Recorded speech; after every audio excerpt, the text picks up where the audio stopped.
Oh, say, can you see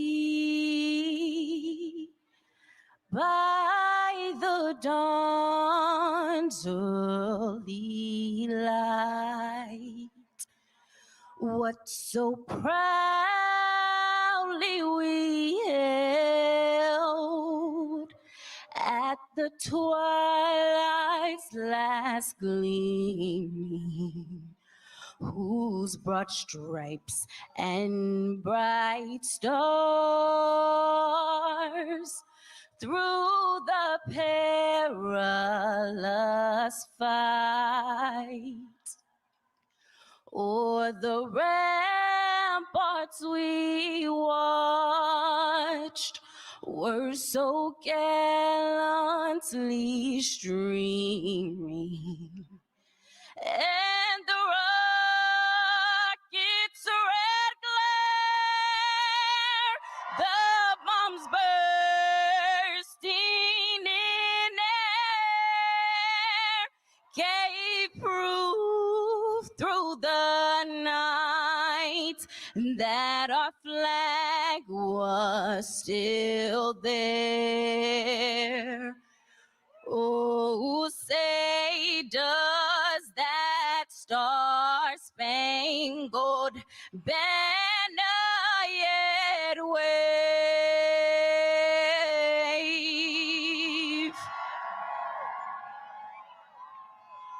o'er the land of the free and the home of the brave?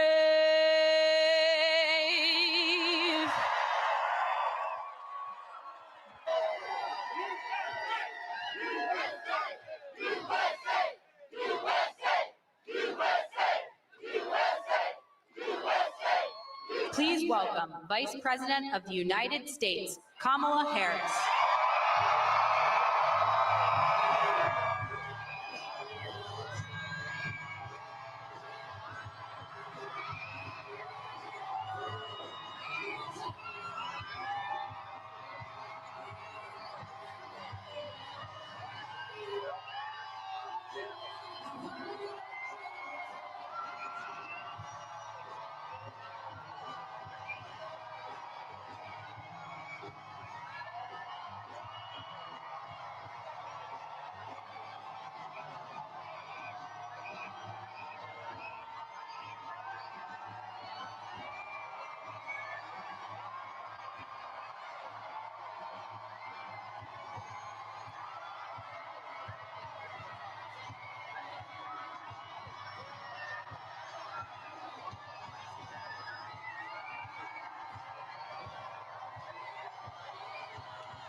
Good evening, America!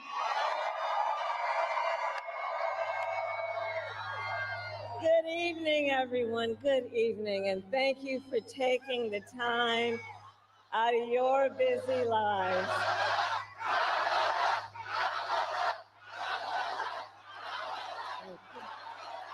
Thank you. Thank you. Thank you. Thank you, everyone. So listen, 1 week from today, you will have the chance to make a decision that directly impacts your life, the life of your family, and the future of this country we love.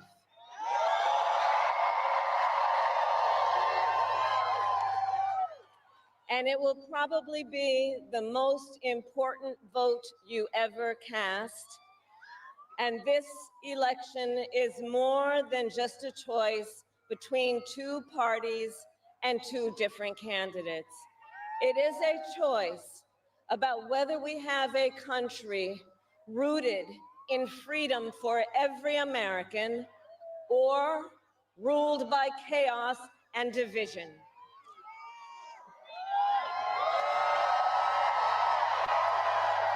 Many of you watching have probably already cast your ballots.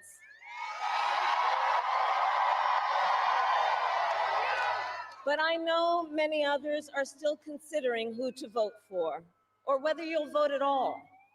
So tonight, I will speak to everyone about the choice and the stakes in this election.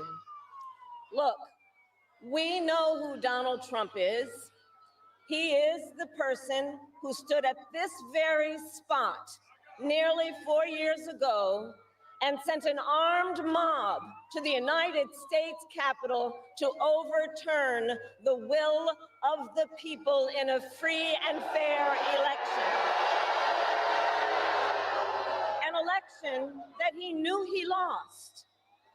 Americans died as a result of that attack.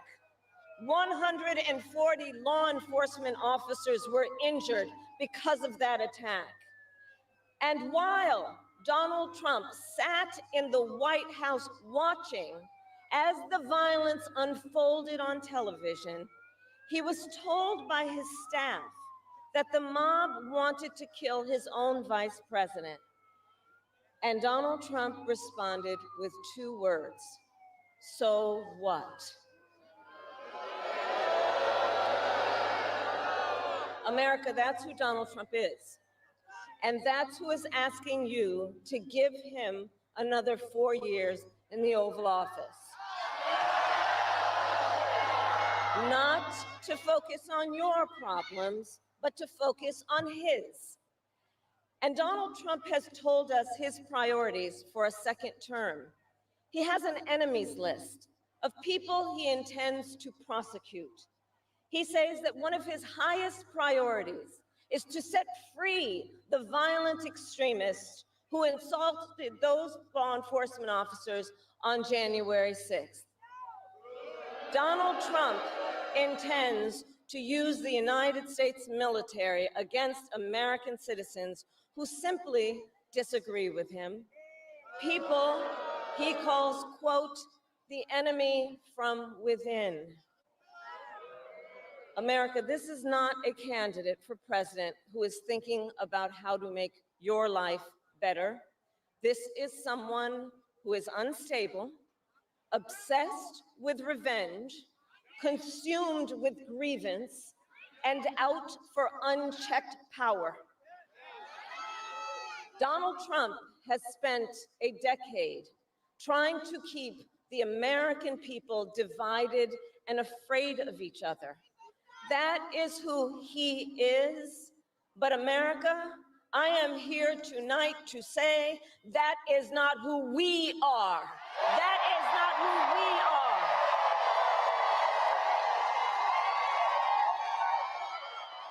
That is not who we are. You see, what Donald Trump has never understood is that e pluribus unum, out of many, one, isn't just a phrase on a dollar bill. It is a living truth. about the heart of our nation. Our democracy doesn't require us to agree on everything. In fact, we like good arguments from time to time. Just think of your own family, right? It's not the American way to not have disagreements. We don't shy away from robust debate. In fact, we like a good debate, don't we? We like a good debate.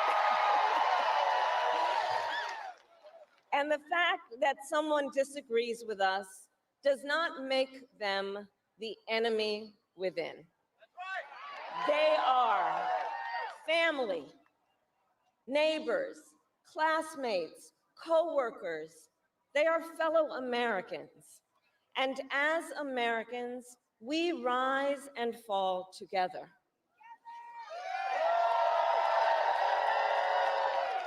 America, for too long, we have been consumed with too much division, chaos, and mutual distrust. And it can be easy then to forget a simple truth. It doesn't have to be this way. It doesn't have to be this way. It is time to stop pointing fingers. We have to stop pointing fingers and start locking arms. It is time to turn the page on the drama and the conflict, the fear and division. It is time for a new generation of leadership in America.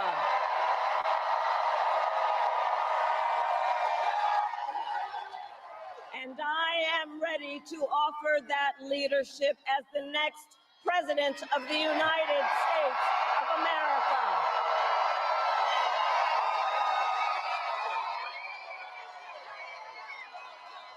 Now look, let me say, I recognize this has not been a typical campaign.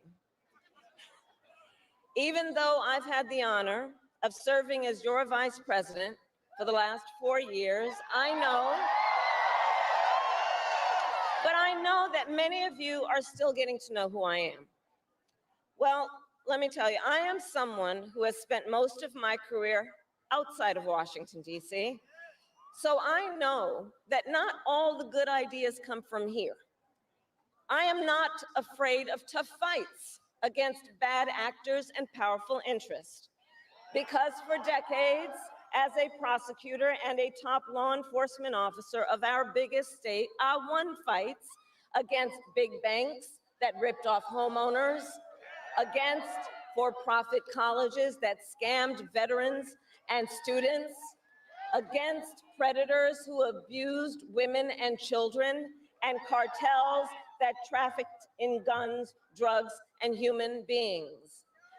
And I did this work because for as long as I can remember, I have always had an instinct to protect. There's something about people being treated unfairly or overlooked that frankly just gets to me. I don't like it. It's what my mother instilled in me, a drive to hold accountable those who use their wealth or power to take advantage of other people.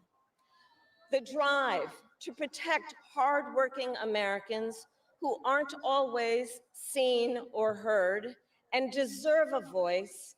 And I will tell you that is the kind of president I will be.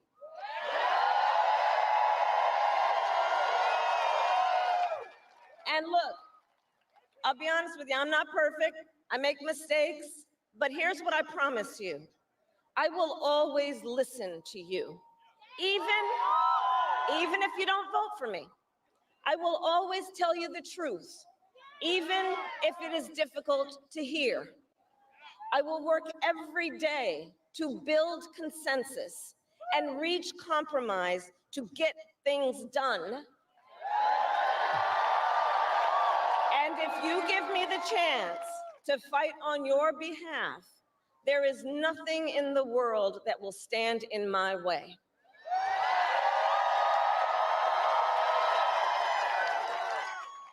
So look, in less than 90 days, either Donald Trump or I will be in the Oval Office. Okay?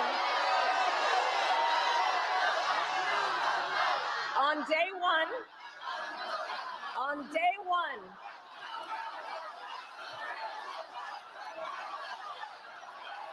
on day one, if elected, Donald Trump would walk into that office with an enemies list. When elected, I will walk in with a to-do list full of priorities of what I will get done for the American people. And I will work with everyone, Democrats, Republicans, and independents, to help Americans who are working hard and still struggling to get ahead. I have been honored to serve as Joe Biden's vice president. But I will bring my own experiences and ideas to the Oval Office. My presidency will be different because the challenges we face are different. Our top priority as a nation 4 years ago was to end the pandemic and rescue the economy. Now, our biggest challenge is to lower costs that were rising even before the pandemic and that are still too high. I get it. I still remember our mother sitting at that yellow Formica table, late at night, cup of tea in hand, a pile of bills in front of her, trying to make it all work. And I've heard from so many of you who are facing even greater financial pressures. Donald Trump's answer to you is the same as it was the last time. Another $1 trillion in tax cuts for billionaires and big corporations. And this time, he will pay for it with a 20% national sales tax on everything you buy that is imported. Think about it. Clothes, food, toys, cell phones. A Trump sales tax that would cost the average family nearly $4,000 more a year. And on top of that, you will pay even more if Donald Trump finally gets his way and repeals the Affordable Care Act, which would throw millions of Americans off their health insurance and take us back to when insurance companies had the power to deny people with pre-existing conditions. Well, we are not going back. We are not going back.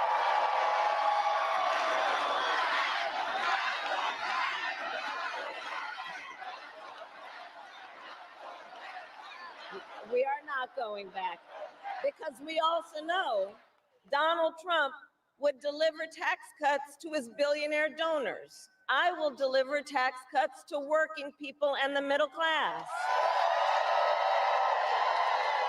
I will make sure you have a chance not just to get by, but to get ahead. Because I believe in honoring the dignity of work. I will enact the first ever federal ban on price gouging on groceries. Cap the price of insulin and limit out-of-pocket prescription costs for all Americans. I will fight to make sure that hardworking Americans can actually afford a place to live. I'll never forget how our mother saved up and how excited she was when she could finally afford to buy our first home. I remember how excited she was. And I know that owning a home is not only a measure of financial security, it's about the pride of your hard work. And as president, I will fight to help first-time home buyers with your down payment, take on the companies that are jacking up rents, and build millions of new homes. For years, we have heard excuses about why America can't build enough housing. Enough with the excuses. I'm going to cut the red tape and work with the private sector and local governments to speed up building and get it done. And the cost of housing isn't the only financial pressure on middle-class families. I have met so many young people who have a natural desire to parent their children well, but not always the resources to do it. So I'll fight for a child tax credit to save them some money, which will also lift American children out of poverty. I'll work to lower the cost of childcare, which is out of reach for too many working families today. And for too many people in the sandwich generation who are raising young children and taking care of a parent, juggling all of it is extremely difficult.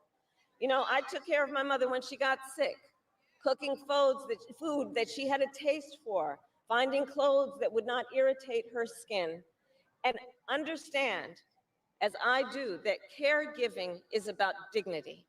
It is about dignity. And currently, if you need home care and you don't have some money to hire someone, you and your family need to deplete your savings to qualify for help. That's just not right. So we're going to change the approach and allow Medicare to cover the cost of home care so seniors can get the help and care they need in their own homes. Now, Donald Trump has a different approach. He tried to cut Medicare and Social Security every year he was president. Look, I believe that when people have worked hard their entire life, they deserve to retire with the benefits they have earned. And I believe in the fundamental freedom of Americans to make decisions about their own bodies and not have their government tell them what to do.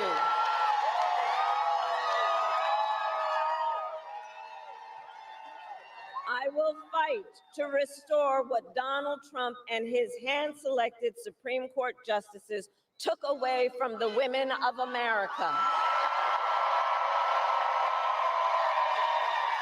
That today, 1 in 3 women in America, think about it, 1 in 3 women in America lives in a state with a Trump abortion ban. Many with no exceptions even for rape and incest.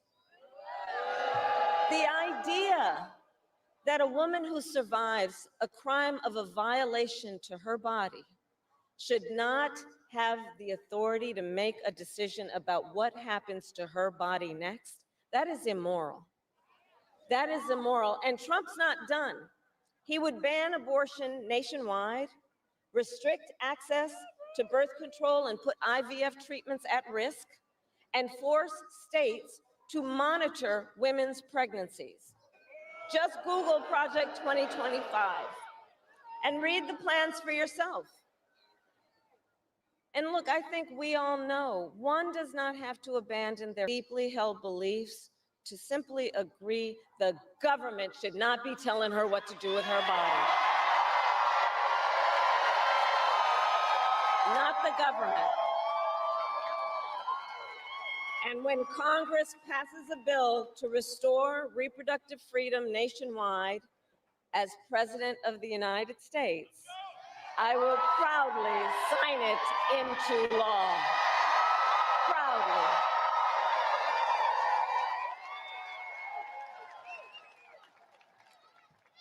And look, on another subject, politicians have got to stop treating immigration as an issue to scare up votes in an election, and instead treat it as the serious challenge that it is that we must finally come together to solve.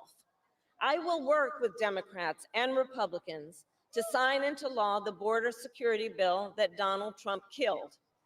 When I was Attorney General of a border state, I saw the chaos and violence caused by transnational criminal organizations that I took on. And when I am president, we will quickly remove those who arrive here unlawfully, prosecute the cartels, and give Border Patrol the support they so desperately need.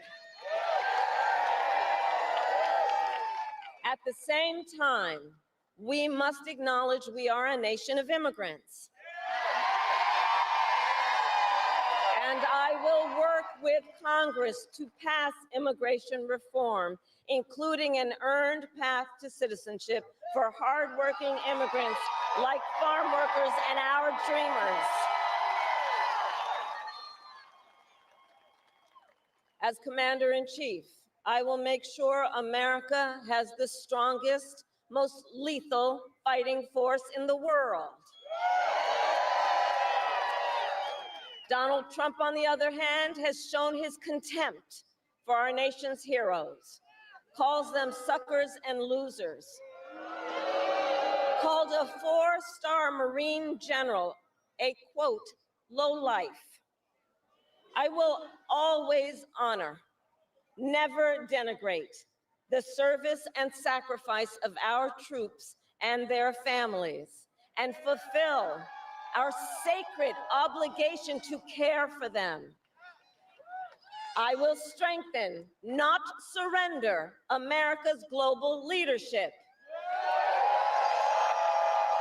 And I will stand with our friends because I know that our alliances keep American people safe and make America stronger and more secure. Look, world leaders think that Donald Trump is an easy mark, easy to manipulate with flattery or favor. And you can believe that autocrats like Putin and Kim Jong-un are rooting for him in this election. I will always uphold our security, advance our national interest, and ensure that the United States of America remains, as we must forever be, a champion of liberty around the world.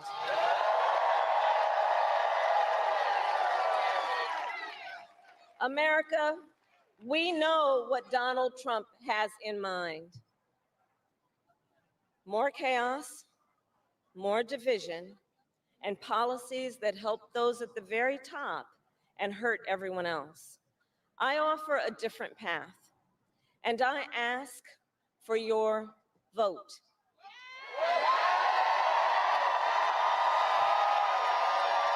And here is my pledge to you. I pledge to seek common ground and common sense solutions to make your life better. I am not looking to score political points. I am looking to make progress. I pledge to listen to experts, to those who will be impacted by the decisions I make, and to people who disagree with me. Unlike Donald Trump, I don't believe people who disagree with me are the enemy. He wants to put them in jail. I'll give them a seat at the table.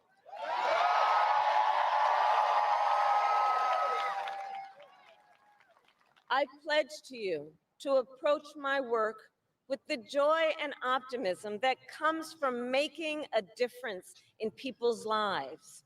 And I pledge to be a president for all Americans. And to always put country above party and self.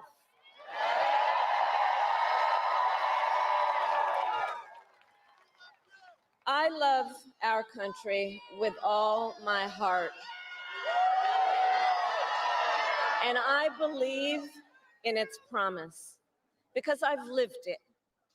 I grew up as a child of the Civil Rights Movement. My parents would take me to marches in a stroller, where crowds of people of all races, faiths, and walks of life came together to fight for the ideals of freedom and opportunity. I've lived the promise of America. I saw how hard our mother worked to give her daughters the same chances this country gave her. Growing up, I was blessed to have family by blood and family by love, who instilled in me the values of community, compassion, and faith that have always defined our nation at its best. I've lived the promise of America. I've spent my life fighting for the people who have been hurt and counted out, but never stopped believing that in our country, anything is possible. I've lived the promise of America, and I see the promise of America in all of you. In all of you. I see it. I see it in the young people who are voting for the first time, who are determined to live free from gun violence and to protect our planet and to shape the world they inherit. I see it in the women who refuse to accept a future without reproductive freedom, and the men who support them. I see it in Republicans who have never voted for a Democrat before, but have put the Constitution of the United States over party. I've seen it in Americans different in many respects, but united in our pursuit of freedom, our belief in fairness and decency, and our faith in a better future. America, I know the vast majority of us have so much more in common than what separates us. I know it. And that's why I am in this race, to fight for the people, just like I always have.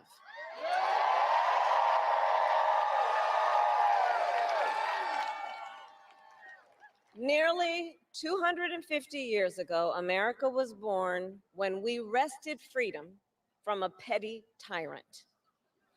Across the generations, Americans have preserved that freedom, expanded it, and in so doing, proved to the world that a government of, by, and for the people is strong and can endure.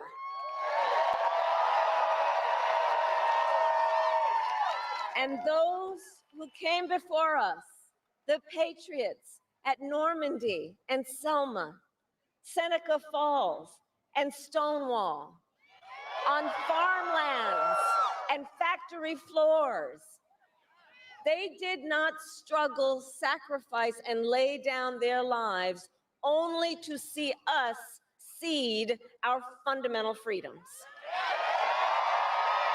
They didn't do that only to see us submit to the will of another petty tyrant. These United States of America, we are not a vessel for the schemes of wannabe dictators. The United States of America is the greatest idea humanity ever devised. A nation big enough to encompass all our dreams, strong enough to withstand any fracture or fissure between us, and fearless enough to imagine a future of possibilities. So America, let us reach for that future. Let us fight for this beautiful country we love. And in 7 days, we have the power, each of you has the power to turn the page and start writing the next chapter in the most extraordinary story ever told. I thank you all. God bless you, and may God bless the United States of America. Thank you.